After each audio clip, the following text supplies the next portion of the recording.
Hi అండి, నమస్తే. నేను మీ Anjali. Welcome back to Anjali cooking.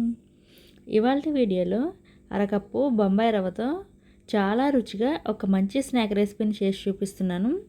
బయట వందలు వేలు పెట్టి పిజ్జాలు బర్గర్లు కొంటూ ఉంటాం కదా, అలా కొనే పని లేకుండా పిల్లలు స్నాక్స్ అడిగినా లేదా ఈవినింగ్ టైంలో బాగా ఆకలిగా ఉన్నప్పుడు 10 నిమిషాల్లోనే ఇలా కొత్తగా స్నాక్ చేసి పెట్టండి, చాలా బాగుంటాయి.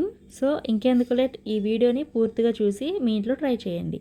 ఫస్ట్ అయితే ఒక బౌల్ని కానీ ఇలా ప్లేట్ని కానీ తీసుకొని అందులోకి ఒక మీడియం సైజు బంగాళాదుంపని ముందుగానే ఉడికించి పైన పొట్టు తీసేసి మ్యాషర్తో కానీ గ్రేటర్తో కానీ ఇలా మెత్తగా గ్రేట్ చేసుకోండి. ఇప్పుడు ఇందులో ముందుగానే ఉడికించిన ఎగ్ తీసుకొని గ్రేటర్తో ఈ విధంగా తురుముకోవాలి. ఇలా మెత్తగా తురుముకున్న తర్వాత నెక్స్ట్ ఇందులో ఒక 2 టేబుల్ స్పూన్ల దాకా సన్నగా తరిగిన ఉల్లిపాయ ముక్కలు, అలాగే కొద్దిగా సన్నగా తరిగిన కొత్తిమీర, ఒక పచ్చిమిర్చిని కట్ చేసి వేయండి. అలాగే 1/2 టీ స్పూన్ దాకా గరం మసాలా, 1/2 టీ స్పూన్ దాకా జీరా పౌడర్, 1/2 టీ స్పూన్ దాకా రెడ్ చిల్లీ ఫ్లేక్స్, అలాగే 1/2 టీ స్పూన్ దాకా ఉప్పు మీరు మీ రుచికి సరిపడా వేసుకోండి. నెక్స్ట్ ఒక టేబుల్ స్పూన్ దాకా రెడ్ చిల్లీ సాస్ వేసుకోవాలి. రెడ్ చిల్లీ సాసు మొత్తం వేసుకొని చేత్తో మనం వేసిన స్పైసెస్ అన్నీ కూడా మంచిగా మిక్స్ అయ్యేలాగా మిక్స్ చేసుకోవాలి. మరీ మ్యాషీగా అవసరం లేదండి, స్పైసెస్ అన్నీ ఆలుతో మంచిగా మిక్స్ అయితే సరిపోతుంది. ఈ విధంగా మిక్స్ చేశాక కొద్దిగా తీసుకుంటూ రౌండ్ బాల్లా చుట్టుకుంటూ ఇలా కొద్దిగా లైట్గా ప్రెస్ చేసుకోండి. సో ఈ విధంగా మనం తయారు చేసుకొని ప్లేట్లోకి తీసుకోండి. ఇప్పుడు ఇదే విధంగా మిగిలిన ఆలు మిక్స్ని కూడా కొద్దిగా తీసుకుంటూ ఈ విధంగా రౌండ్గా చేసుకొని లైట్గా ప్రెస్ చేసేసి అన్నీ కూడా ఒక ప్లేట్లోకి తీసుకొని రెడీగా పక్కన ఉంచండి. ఇప్పుడు స్టవ్ ఆన్ చేసి ప్యాన్ పెట్టి అందులోకి ఒక టీ స్పూన్ దాకా ఆయిల్ వేసుకోవాలి. ఆయిల్ వేడయ్యాక ఈ ఆయిల్లో ఒక 1/2 టీ స్పూన్ దాకా జీలకర్ర వేసుకొని లైట్గా ఫ్రై చేసుకోవాలి. జీలకర్ర ఫ్రై అయిన తర్వాత నెక్స్ట్ ఇందులో ఒక అరకప్పు దాకా బొంబాయి రవ్వని తీసుకొని మంటను మీడియం ఫ్లేమ్లో పెట్టి ఒక 2-3 నిమిషాల దాకా వేయించుకోవాలి. ఇలా వేయించేటప్పుడు కానీ లేదా వేగిన తర్వాత కానీ ఇందులోకి ఒక 1/2 టీ స్పూన్ దాకా ఉప్పు వేసుకొని మంచిగా మిక్స్ అయ్యేలాగా మిక్స్ చేసుకోవాలి. ఇందాక ఆలు పేస్ట్కి మాత్రమే సరిపడా వేసానండి, ఇప్పుడేమో ఈ రవ్వకు సరిపడా మాత్రమే వేసాను. రుచికి సరిపడా ఉప్పు వేసి బాగా కలిపిన తర్వాత ఫ్లేమ్ను సిమ్లో ఉంచి ఇందాక రవ్వ తీసుకున్న అదే కప్పుతో ఒక కప్పు దాకా నీళ్లు తీసుకొని రవ్వలోకి కొద్దిగా పోసుకుంటూ రవ్వని కలుపుతూ ఉండండి. నీళ్లు పోసేటప్పుడు కలుపుతూ ఉన్నారంటే రవ్వ గడ్డలు కట్టకుండా ఉంటుందన్నమాట. రవ్వ మొత్తం పోసి ఫ్లేమ్ను సిమ్లోనే ఉంచి కంటిన్యూస్గా కలుపుతూ ఉన్నారంటే రవ్వ ఉడికి దగ్గరగా అవుతుంది.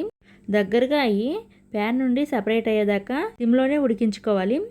సో చూసారు కదా, రవ్వ ఉడికి దగ్గరగా అయ్యింది, అలాగే ప్యాన్ నుండి కూడా సపరేట్ అవుతుంది. ఇప్పుడు స్టవ్ ఆపేసి ఇది వేడిగా ఉన్నప్పుడే స్పాచులాతో కానీ గరిటెతో కానీ ఈ విధంగా మెత్తగా మ్యాష్ చేసుకోవాలి. మ్యాష్ చేసి పక్కన ఉంచండి, పూర్తిగా చల్లారనివ్వండి. పూర్తిగా చల్లారాక నెక్స్ట్ ఇందులోనే ఒక 1/2 కప్పు దాకా గోధుమ పిండి తీసుకొని చేత్తో బాగా మ్యాష్ చేసుకుంటూ ముద్దలా కలుపుకోవాలి. నీళ్ళేమీ వేయకుండా ముద్దలాగా చేసుకోండి. సో చూసారు కదా, నీళ్ళు అస్సలు వేయకుండా రవ్వలోని తేమతోనే మ్యాష్ చేసుకుంటూ ఇలా సెమీ సాఫ్ట్ పిండి ముద్దలాగా రెడీ చేసుకోవాలి. ఇప్పుడు చాపింగ్ బోర్డు పైన కానీ చపాతీ పీట పైన కానీ కొద్దిగా పిండి చల్లుకొని రవ్వ ముద్ద పెట్టి పైన కూడా పిండి చల్లుకొని చపాతీ కర్రతో చపాతీలాగా స్ప్రెడ్ చేసుకోవాలి. అవసరమైతే మధ్య మధ్యలో పిండి చల్లుకుంటూ రోల్ చేసుకోండి. అలాగే రోల్ చేసేటప్పుడు కూడా చపాతీలాగా పల్చగా కాకుండా కాస్త మందంగానే రోల్ చేసుకోండి. రోల్ చేసుకొని కుకీస్ కటర్తో కానీ లేదా ఇలా ఏదైనా ఒక డబ్బా మూతను తీసుకొని ఇక నేను చూపిస్తున్న విధంగా కట్ చేసుకోవాలి. కొంచెం షార్ప్గా ఉండే మూత అయితే ఈజీగా కట్ అవుతుందండి, అలాగే షేప్ కూడా నీట్గా వస్తుందన్నమాట. సో ఇలా కట్ చేసుకోవాలి. కట్ చేశాక ఎడ్జెస్ని పక్కకు తీసుకోండి.